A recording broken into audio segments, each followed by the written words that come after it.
Hey guys, welcome back to Slow Travel Chronicles. My name is Stephanie and this is my husband Garrett. Hey everybody. Back in 2021, we sold our home and most everything we own so that we could slow travel the world. We take you along on our adventures. Each and every Thursday, we share things like Airbnb tours, hotel tours, grocery hauls, places we visit, just to name a few. We always put links to all the places we visit and where we stay in the description box below, so check that out. And this week, you can find us in Teddy Roosevelt National Park and Makoshika State Park. We are about to start the Painted Canyon Trail. It's 2.1 miles long each way, so 2.1 miles out and then 2.1 miles back. Garrett said he thought it was supposed to be 1.5 hours, but we're counting on 3. It is very steep going down, which he should know better based on the fact that I'm a chicken shit, but I'll show you that and then we'll get started. Here's an example of the steepness of this first hill. Fingers crossed I make it. So the trail that we thought led us down into Painted Canyon was actually not where we were supposed to go. So we climbed down, climbed back up, and now we are on what we think is the right trail. This one's flatter, so I'm happier about that. We'll see if it stays that way. We have verified we are on the correct trail. We've run into some other hikers. We swapped taking photos of each other, so that's always nice. And we are heading down into the canyon now. I guess you can call it a canyon. Well, it's called Painted Canyon. Yeah. So I assume the name is accurate. Doesn't look like much of a canyon. So it's a breezy day, sunny day. We are about a quarter to a third of the way down into the bottom of the canyon. Here's a view. It's kind of like I told Garrett yesterday, Grand Canyon in a way, not obviously not as deep, but it has trees. So pretty cool. Off we go. We are still on the Painted Canyon Trail. This is not for you if you have mobility issues. We are still hiking down into Painted Canyon. It does have steep areas with a lot of loose dirt and gravel, so you have to take care, and I would recommend taking your hiking poles. The trail isn't as flat as I had hoped. Here is one of the uphills that we're doing. They're steep, no rails, and loose gravel and rock. We'll make it though. Well, we did find a flat area. It's not very long. We'll go to the end up here and see if it continues to be flat, which will be nice. It's very pretty out here. We have run into some people, like I said, but so far, no bison, no bears, of course, no wild horses. I think Garrett's seen a couple snakes, but I didn't see those. So pretty uneventful today.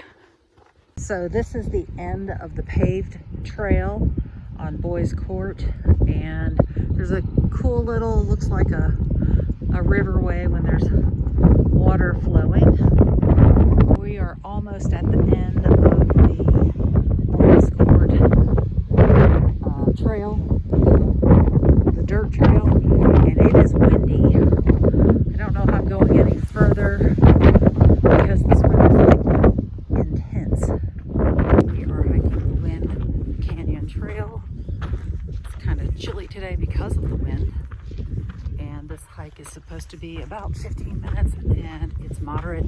It is gravel, rock, stairs. People with mobility issues should probably skip this one.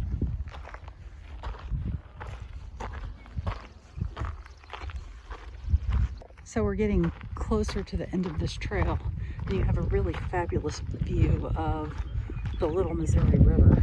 I'll zoom in so you can see. Beautiful. We made it to the top of the Wind Canyon Trail, and Garrett said he thinks this might be the prettiest view of the park, and I tend to agree with him.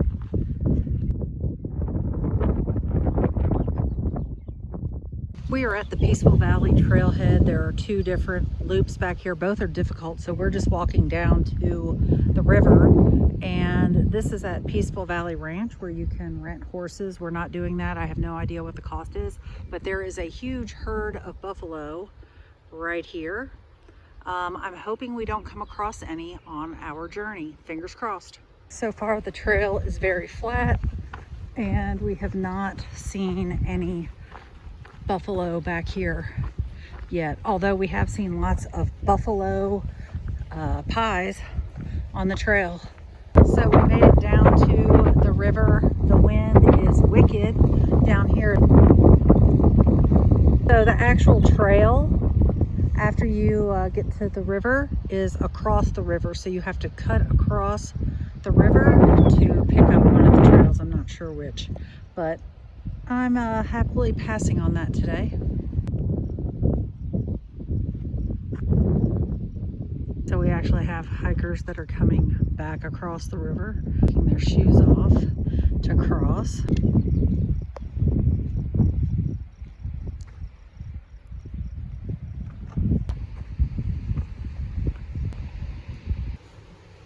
So we are blocked from our car due to this little buffalo right there deciding to scratch his neck on a pole.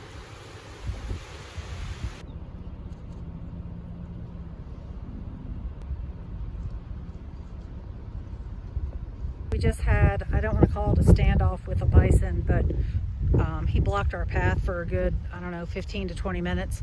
We moved on to the lower paddock trail. We just started that.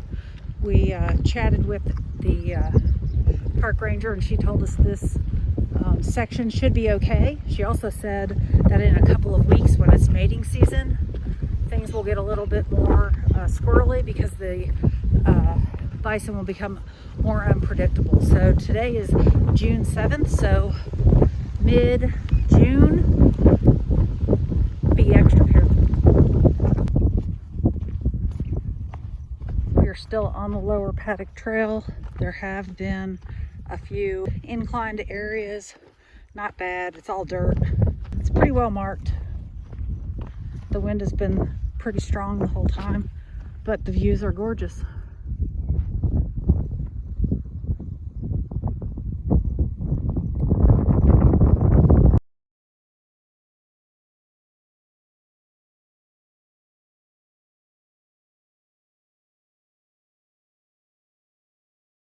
We are in Makoshika State Park. The wind is insane. Garrett doesn't even have a hat on. He's running. He does not want the picture.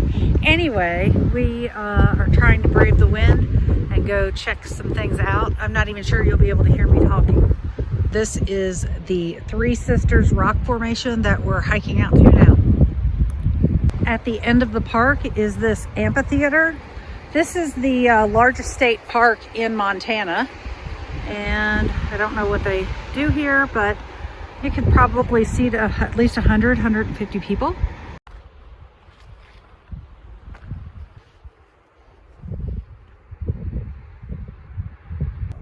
Now we are starting the Kinney Coulee Trail. We are not taking the walking sticks or hiking poles is what I'm trying to say.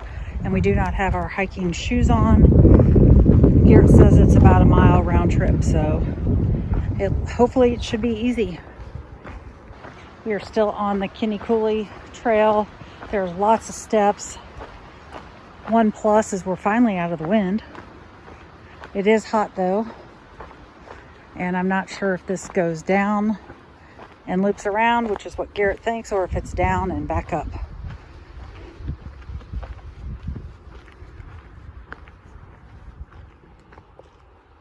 So we did not bring our hiking poles, and we did not wear our hiking boots. And if you're doing the Kinney Coulee Trail, I recommend that you do both and bring water. It's hot down here.